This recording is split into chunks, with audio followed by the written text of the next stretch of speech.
Kutokea tulisema tunavuka, tukavuka kweli, kutoka robo finali tukaenda nusu finali. Tukasema hatuishii hapa, na kweli hatukuishia hapo. Tukatoka nusu finali tukaenda mpaka finali, na kwenye finali tunasema hatuishii. Kwenye finali tunasema hatunabeba.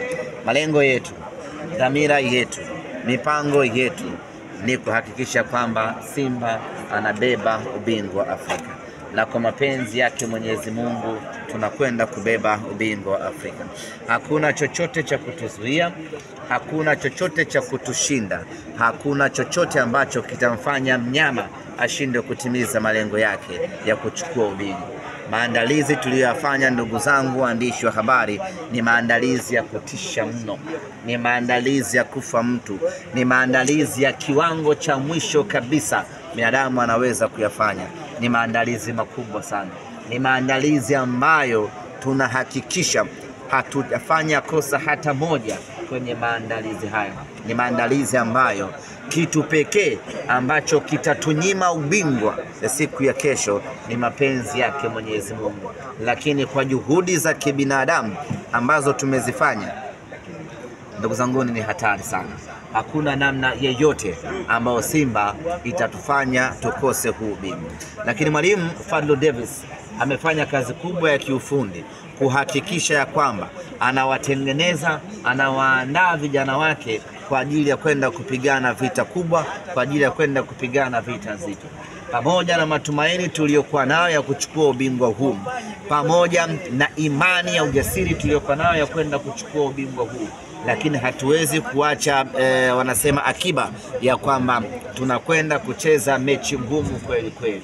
Aina ya mpinzani ambaye tunakwenda kucheza naye ni mpinzani mgumu, mwenye kila kitu kwenye maandalizi, mwenye fedha, mwenye uzoefu, mwenye ushawishi, mwenye kila kitu. Kwa hiyo itakuwa ni mechi ngumu kweli kweli, lakini sisi kupitia idara yetu ya ufundi inayoongozwa na Mwalimu Fadlu tumefanya maandalizi makubwa kuhakikisha kwamba tunachukua ubingwa Afrika msimu huu.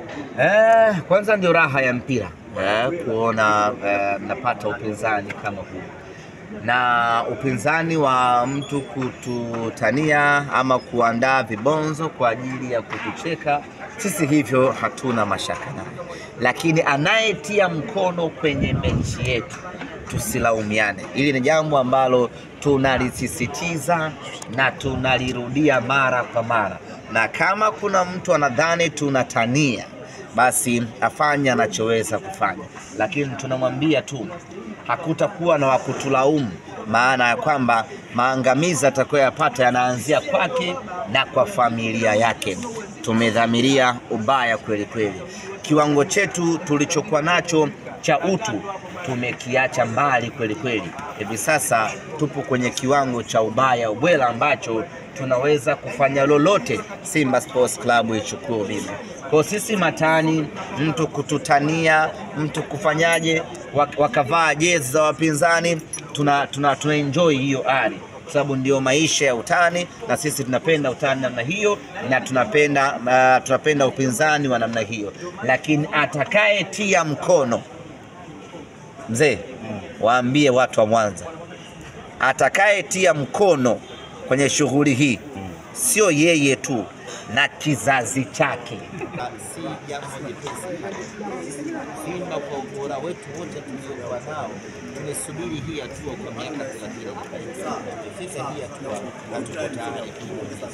Tuko tayari kupoteza fainali kwa kuzidiwa na mpinzani kiwanjani, kwa sababu tunamheshimu mpinzani ana ubora wake, lakini sio kupoteza eti kuna mtu amejifanya yeye mtaalamu akaja kufanyia vitu, tutamfanya vibaya.